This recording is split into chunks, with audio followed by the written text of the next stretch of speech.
Welcome to Coffee with Coaches for the 2022 and 2023 season, a podcast to showcase the achievements of Meeker High School students. Hosting is Tiffany Johoric, owner-operator of Crystal Meadow Farms and sports director of the Herald Times, and Rich Klinsman, owner-operator of Step Beyond Media. They have discussions over coffee with MHS coaches and teachers. They look back for a week in review and what is coming up for Meeker High School athletes, plus so much more. Welcome, everyone. This is episode 3 of Coffee with Coaches for our 2022 fall season. Good morning. Good morning. It was a great week. Everybody was in action this week. Extremely busy. Yes, it was, and it was fun. We have Coach Casey with us today, and we also will have Coach Coriel with us.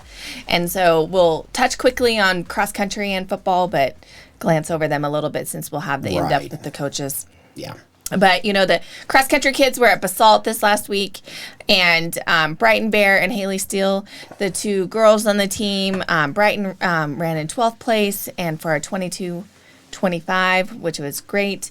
And then for the boys, Wyatt Rollins was top at 29th place, and he ran in 20 minutes and 20 seconds. So, and again, we'll talk more about those kids when we get into it. Right. And then for football, the new head coach will be in the studio, which will be fun. And it was a pretty impressive win they had. Yes, it was. So actually, I did a little bit of research. North Fork was ranked one under us, and we shut them out. Only in the top 10 teams, only one. Well, North Fork lost. One other team allowed 6 points. Everybody else shut their opponents out. Wow. So it's going to be, there's a pretty strong, and Centauri, Buena Vista, and Lyman all played 2A teams.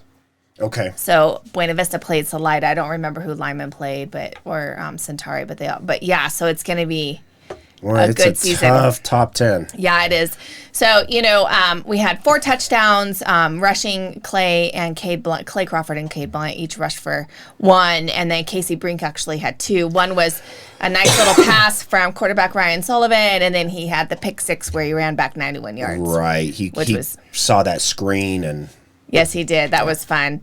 And then on the defensive side, Elijah LeBlanc and Chase Callahan Elijah had 10 tackles and Chase had 11. So lots of contribution from the whole team in that game and that win over North Fork. And I'm sorry, but it was really fun to see Curtis Hines all sorts of pissed off running off the field.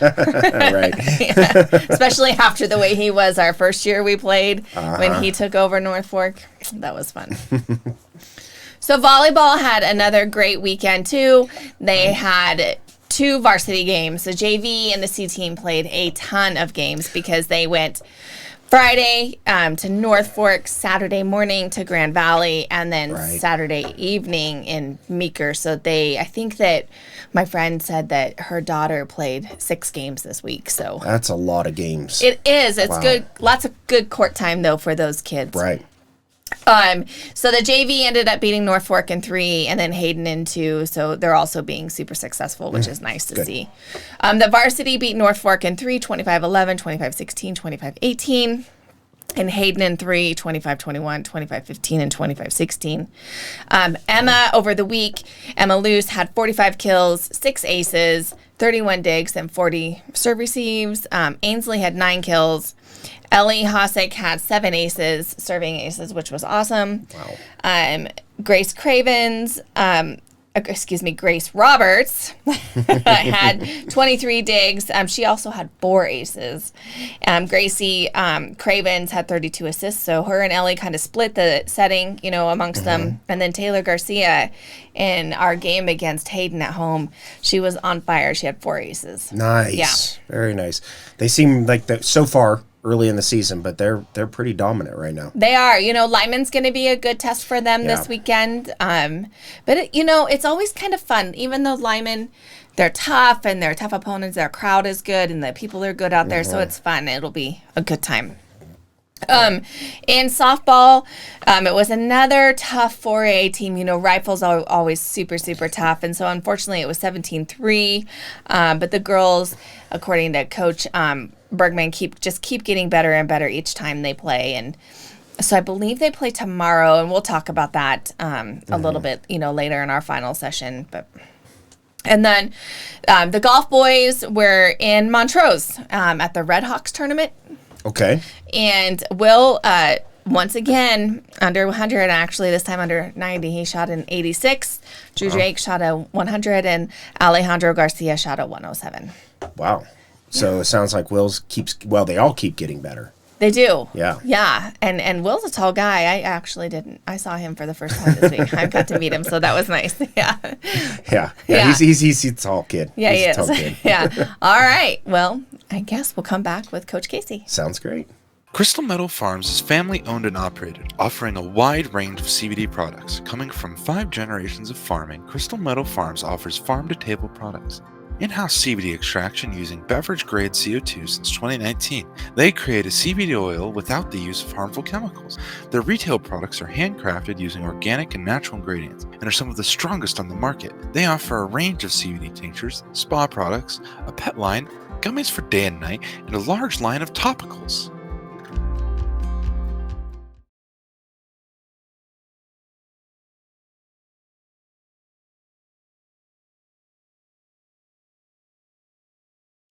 Welcome, Marty. Thank you for coming in today. Absolutely. Yeah. So before we jump into the kids and everything, why don't you tell us who's helping you this year? I have Terrence Casillas as my assistant once again. Great help. He does such a good job. He's able to keep up with the fast kids, which is not something I can do these last few years. So important role. Yeah. Does a great job. He's always out there, pushing them, really getting them going. Good. Great help. Yes. And so you have 3 seniors, and who are they? We do. Brighton Bear, senior, only senior on the girls' side. I also have Eddie Drussel and Gage Richardson. That's nice. And Brighton has been there for 4 years, and has Eddie and Gage as well. Gage has. Eddie was not. I believe he homeschooled he through did. COVID year. Yeah. Yeah, that's right. But yeah, he was back last year and kind of getting after it and looking pretty good already this year. Good. And you guys have had 2 meets. We had the Meeker meet on last 10 days ago, Saturday. And then this last Saturday, you went to Basalt. Correct. So the Meeker meet was successful, too, because you had quite a few teams this year. It was pretty good, yeah. Not a lot of huge teams, although we did have Battle Mountain, and they brought a pile of kids. So it was really good. We had changed up the course. We had added a section, I guess, north of the discus field area. There's that section of that. It's kind of not been anything, I think, for some time. Right. Just was pasture land, I think, for the longest time. We added some nice trail section in there. I was a little curious about some of that. It gets into some like single track kind of stuff. So it was nice to actually have a decent number of kids in those races to kind of see how that works. If we're going to stick with that for subsequent years or how it's going to go. Nice. And then last week you went to Basalt, and I pulled up the results from that, and wow, there were a ton of teams. But it was also a middle school meet. It was. Yeah, there were still I think when I was just looking at the high school teams, I think it was still 16 or 17 teams. Yeah. Wow. I mean, it was a ton of kids. And they did the races, certainly the numbers looked large, but they did combine. There were no JV varsity separations. It was just a boys race and a girls race for high school. So there were still 118 runners in the boys race, I think. And how is that course up at Basalt? Pretty flat. They'd actually do a pretty good job. It's even though it's headquartered in this Crown Mountain Park, you kind of start on, I don't know if it's an outfield. I think it's some of the outfield for like a ball field, and then get onto some trail stuff, kind of like double track kind of road back out in the kind of the outside section of the park, and then they kind of circle back around. They have a little bit of a pavement section back onto the trails. They do have kind of the highlight of that one, at least for spectators. I'm not sure whether or not the kids like it or not, but they have to cross this creek twice. Oh. 2 different. It's the same spot, but 2 different directions. And it always makes for some good spectating for sure. Nice. Yes. And so you guys started on August 8th, I believe. Yeah. And you have how many total kids on the team? 11. we just have 2 girls. I have 9 boys since Dawson again just joined us just at the beginning of the school year. So this was his first. He had enough practices, and we got him into his first meet. And it's looking pretty good as well. Yes. And then what do we have coming up? We're going to go to West Grand on Saturday, and I believe the middle school is going to that one as well. Our middle school. West Grand, Kremling. Kremling. Yep. Yeah. So is that one pretty high? Is that? It's theirs is I very much enjoy their course. I'm not sure if the runners would agree with me. They generally since they border this BLM area, they make some pretty good use of some of those trails. So it's a little hard to tell that they've had to change their course. They had to change it last year because there were some BLM rule changes of some kind, and they have some information that they have to at least tweak it again. I don't know. They said course maps are forthcoming, so we'll see. We'll see. See what it is this year. See how it goes. Yes, because you guys that's on Saturday, right? It is. And then what do we have going forward? When is your season is a bit shorter than, because obviously you're outside, so you can't be going into freezing cold temperatures. Yeah, but classic. Basically, state is always the last weekend of October. Oh, okay. Pretty much, it's pretty much always whatever closest to Halloween weekend kind of thing is kind of how we know it's getting close to state. Yeah, that's always state's always that weekend, so it's you get in everything you can get. And I don't quite remember how. Do they have to do so good at a regional meet to qualify? It is a regional meet. And Yep, where that's is it this year? I believe it's in Delta again. It's almost always in Delta. Oh, okay. It doesn't move around. Golf moves around. Well, they cycle through the teams alphabetically. Who's in charge or whose turn it is to run regionals. Almost everybody just has Delta do it at their course. It's one of the fastest courses we'll run. Almost all the time we do it there. I think the entire time I've been coaching, or even when my wife was coaching before that, I think I only remember one time where regionals wasn't at Delta. I think Cortez, it was their year, so I think they had it at their home. That's kind a of long thing. ways Which away. that was, I kind of remember them. Yeah, going. That was certainly an overnighter for that kind of thing. But I can't blame Cortez for that either. Then they didn't have to travel. No, I don't blame them. Because they have to travel far wherever they're going. I had sort of considered that when it was getting close to our turn to do it, but that was a few years ago now, and we hadn't really had. I think that was the first year we had a home meet was that year, and I'm like, well, if we don't really know how this is gonna go, I don't think we're gonna plan to have regionals. So we just had Delta do it too. We're like, no, we're not gonna mess with it. So. And do you guys practice with the junior high kids We do not. this time of year? No. Actually, Chassa rules do not allow that that's correct. either. No, So I didn't think about that. I mean, it's doesn't matter for them. They don't follow Chassa Right, stuff, but it matters exactly. for the high school teams. It does, and I think it's more your interaction with the 8th graders. It is. Yeah. It's always the no recruiting kind of stuff. But no, Miss Casey actually got the whole middle school program going. It's a several years process to Yes. get an actual official new sport going. So. But that's nice to have that feeder Oh, group it's fantastic. now. Yeah, I think she might have 9 kids this year. Or Oh, something like good. that. And they didn't go with you as the junior high meet. No, they don't start practice until school starts. So it's Chris is like that might be a little too soon. But yeah, we're all planning to go over to Kremling. So Good. and it'll be interesting to see. I think I still have some video on my phone. Last year there was just this massive mud puddle, and it was very enjoyable to watch some kids trying to sneak by it, and some of them just jumping right in. And I think at least a couple of our kids were those kids. So, high school and middle school. It wasn't just the middle schoolers doing that either. So, Well, it's been nice and cool, kind Yes. of. Although this week it looks like it's supposed to be warmer Supposed to be than. warmer. yeah, I think it might be a good one to go up to Kremling. Yeah, I think A it little might bit be. cooler. Yeah. Yeah, I don't know for if I don't know. Well, we'll see by the end of the week what we're looking at. I know it's been pretty warm up there in the past as well. So, Yes, it has. And so we really appreciate you coming in today. yeah, absolutely.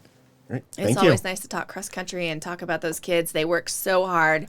You guys do. run so many miles. Yeah, no, it's great. They're doing a great job. I think I kind of did my little article for the paper, and I'm pretty sure when I was looking at the results, and again, I don't go by last week's meet to this week's meet because the courses are So different. so different. That's not a great way to do it. But since our course was different, it's not even a good indication. We added a pretty decent hill on that. You do some of the trail stuff. The basalt one was exactly the same. I don't think they've ever had to change theirs. So comparing our times this year to last year, those kids that ran last year, I think everybody was right just about at the same time, or in some cases several minutes faster. Oh, wow. Than this meet last year. So that's great to see that, what kind of shape they're in already. It would be great to see you take a whole busload of kids to postseason. That's always the goal. Yeah, is to get a team going. That's kind of been my whole thing the whole time. And we have 9 boys this year, and we got some pretty good runners on there. I'd like to see what we can make happen. And how many will you take to regionals? Obviously, both girls. Regionals, I believe, I'd have to double check. I'm pretty sure it's a run 6, count 4 for 2A. So is it just the first 4 across? You don't have to nominate that in the beginning. No, it's because race day, whoever runs the best. Oh, that's how it always goes. Whoever. Yeah, there's nothing else. And that's counters. You certainly do 6 for displacing. I know that can matter for tie breaking. And again, Basalt scored 5. They're the bigger schools do a run 7, score 5. But then your 6th runner will be your tiebreaker. You'll see that kind of stuff. I want to say at least might have to double check the chassis stuff because there might have been some option to run up to 8 or something, or maybe that was that might have been some other kind of separate rule thing. But we'll worry about that stuff when we get closer. And so, are we in 1A or 2A for cross 2A. country? Yeah. Okay, and is there a 1A cross country? I don't know that there's a 1A. I think it's all of the small schools pretty much are just all 2A. Bundled into that. Right, kind of softball. There's only 3A. Yeah. Right. Sure. And golf is another one where there's only not 1A. I'm not aware of 1A. Yeah, as nice. Many teams anyway. Well, that's good. Those kids, very proud of them, and thank you for volunteering. They're doing a great job already. I'm excited to see. Yep. See how they do. Yeah. Well, thank you so much for coming in. Yeah, you bet. Thank you.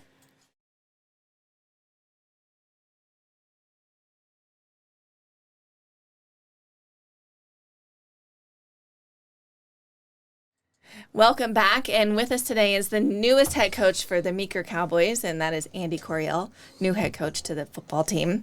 So, Andy, before we dive into football, let's talk a little bit about your family. So tell us about them. My family? Yeah, your wife. Okay, well, Ivy, I've been married to her for a long time. And then we got 3 kids, Gracie, Hannah, and Casey. See, I do know all the answers. You're right. Yes, you do. I knew you would. That's right. And then, you guys are a longtime football family in Meeker. Your brother-in-law just wrapped up his head coaching career. Yeah. And then when I first actually started with the paper, being the sports editor for the paper, your dad was the offensive kept all the stats and note stuff. taker, Yep. and he was my buddy on the sideline. He kept me company. Yep. So that was super fun. But so now let's dive into football. So tell us about your coaching staff. Who do you have this year? Well, let's start. Darby Finley. He's been there a long time too. I don't know how many years, but a long time. He's kind of in charge of the defense and that stuff. Matt Dupier. He does all the receivers and DB stuff, and he's been there for off and on for, I don't know. We've been doing this a long time. Matt Scott's been helping us the last 4 or 5 years. He does some offensive line and defensive line stuff. And Pete Doan is new. He just moved here. He works for the BLM. He's from Seattle or Tahoe, or he's been all over, sounds like. Someplace. And no, he's young and tons of energy, and it's but a bunch of old guys need a new guy with a lot of energy. So it's been great for us. Right. Yes, I know the boys really enjoy everybody, so that's really good. So now this year's senior, you have quite a bit. I mean, you have 10 of them. Yep. That's a lot. Who are they? I got a list here. Caden, Connor, Casey, Elijah, Dagan, Tanner, Pake, Chase, Joe, and John. And it's 10 of them. We at a school this size, the goal is always to get 10 seniors. If you can keep guys 4 years and you keep 10 of them, that's a big deal. And if you'll look at schools our size around the state, they don't have 10 seniors on the team very often. So Right. we're pretty proud of that part. Right. And then especially because we do go into postseason 2 or 3 weeks, and that extra practice at the end of 4 years, that's a lot of extra play time for those boys. It is. It's an extra season when you think about it. If you can keep playing into, November. Yes. So it is. It's a big deal. So last week was our first game. And I don't know about you, but I was always nervous the first game. And She was on the sidelines about ready to throw up. She was nervous. yeah, Judd said that he was really hoping they wouldn't play defense first because he was so nervous. And then you guys played defense. But it was a fantastic game, I thought. But it was good. It was it was one out of a many. So we try to keep it in perspective. But no, it was a good way to start. It was. It was always fun to shut Norfolk out. And so, there was a lot of good things that happened too. The offensive line was making a ton of holes, and the kids were finding them. Yeah. No, what the kind of our scheme, I thought we did it okay. So for a first week, it was pretty good. And then, we're going to keep trying to clean it up every week, and we got a few months to keep doing it, so. Got a few months. That's right. Well, and one of the things that I noticed was, you kept running the ball, and by the time the fourth quarter, you could just tell that North Fork's defensive line, they were worn out. Because all of a sudden, those 3-yard runs are becoming 9-yard runs Yeah. and stuff. Yeah, and I'd say that's kind of the plan. That's how it worked out, and it's nice when it works out like that. Yeah. Now, it doesn't always go like that, but no, if you're, it's like anything. If you can run it every time, it makes it easy, or easier, I suppose. Right. Mm-hmm. And we had some good plays. Casey Brink had a pick 6 and ran it back for 91 yards, which was fun to see. But then also we had a massive stop at the goal line. Yeah, right at the end. And the neat part is you talk about kids never giving up on stuff. The kid was out in the open, and Ethan Quinn caught up to him and made a tackle at the 1. And you tell them never to give up on that stuff because you don't know what the next play is. And damned if 4 plays later they didn't stop him. So Right. And and it was towards the end, so we had some younger guys in there, and we were kind of fresh, and some of those young kids that didn't get to play the whole game, that was a big deal. They Well, speaking of, you have kind of a big team, like size-wise this year, physically. Yeah, you mean like each guy weighing a bunch of pounds? Weighing a bunch of pounds. Yeah, we do have that. Which is nice because you do have the option of keeping them fresh. Yes. And, bigger guys makes coaches look smarter. It's just part of the deal. So That's how it is. we do. Yes. We like bigger and stronger. Yes, and so a league game first out was a little bit different for us. We aren't quite used to that, but that's okay. Turned out fabulous. Yeah. And now we go into 2 non-league games, first with Lyman, which, as we know, Lyman's always a super successful team. They're going to be very, very tough. And what are you preparing the boys for? Mentally, I guess. Just that. I don't know that they're very good, but it doesn't really change how we prepare. We're going to, like I said, we're trying to clean up our stuff, and we're going to keep working on it today and tomorrow and the next day. And, we'll see what Friday brings, but. Right. Yeah. And then we turn around after Lyman and we have our first home game against Aspen. And Aspen actually got beat by Gunnison, shut out 45-0. So that should also hopefully be a good game for the boys. Well, yeah, I hope so. And yeah, it's 2 weeks away, and I can't even think about what, this afternoon is. So, Yes. yeah, we'll try to hit this week, and then Right. we'll get on the bus the next week and go where they take us. So That's good. And so yesterday the JV played in Moffat County. You weren't there, nope. but all the other coaching staff went. Yep. And how did it go? I don't have any idea. Okay. Not a clue. Not a clue.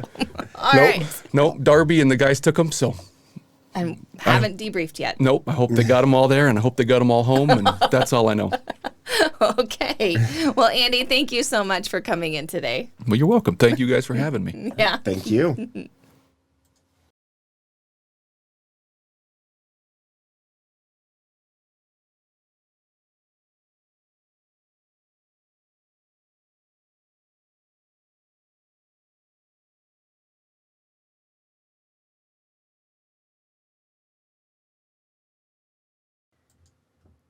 So welcome back. That was fun interviewing those coaches. Yeah. So let's talk about what we have going on this week. Another busy week. Yes, very busy. So today, golf is at Gypsum Creek. And then the softball team is actually at home. We're hosting Eagle Valley at 4 and 6 p.m. It's a varsity doubleheader, no JV. Oh, okay. It's a varsity doubleheader, so that's nice. Will we be able to stream that, any of them, or are you busy today? That is, should be able to actually. Okay. Yeah, yeah. Fabulous. So we'll tentatively plan on streaming both Okay. games. Yep. And then volleyball on Wednesday is also at home. They play Delta. It's C, JV, and varsity beginning 4:30. Okay. 5:30, 6:30, and then they will just proceed as they get. So the varsity game may not be 6:30. It may be pushed up a little bit earlier. Right. And then it's Lyman weekend beginning on Friday. Welcome to Lyman weekend. Yes. Everybody goes. Yes. And I said volleyball was Wednesday. I meant Thursday. Oh, I don't know Thursday. what I Thursday. said, but I meant Delta home Thursday. Okay. Lyman weekend. So, before the Lyman game though, softball plays at Alameda at 4 p.m. They got to That's put right. game in. They added that game in. That's right. Yes. And then volleyball, C, JV, and varsity, they begin at 4. And that is subject to change. Sometimes they move that up a little bit, kind of depending on how things are going. And then football is at 7. Right. And then Saturday is when the varsity, or when softball plays Lyman. So they play at 4 and 6. It's a JV and varsity game. But then also Saturday, the cross country kids are in at West Grand at that race. Right. So extremely busy. It's always so cool with the Lyman weekend, whether they come here, we go there, to have all of the majority of the teams Yes. to be able to go. Yeah, it'll be a good time. I'm sure, varsity, both, all 3 sports are going to be super competitive and really give our kids a test of their skills, but that's what we need if we want to make it to the postseason. That's exactly it. Yes. We got to face the toughest competition. Yep. And so for Athlete of the Week, we're just so blessed to have so many athletes in our school. Yeah. But this week we're choosing Casey Brink. He had a stellar game both offensively and defensively on football. He had 2 touchdowns. He ran one back for 91 yards. He had a lot of those linemen out in front of him blocking for him. They switched gears with his interception and started blocking and created some holes. But he found them and ran through them. And he's so tough. His feet keep moving, even when they're attempting to stop him. And it's awesome to watch him. And it's not like he's 6'2", 6'3", big. He's short. I mean, but Yes. man, you can't tell. Lots of power. He's got his power, and his motor just keeps going It sure constantly. does. Yeah. So congratulations, Casey. Congratulations, on Athlete of the Casey. Week. All right. Well, I think that's it. Yep. All right. Go Cowboys. Go Cowboys.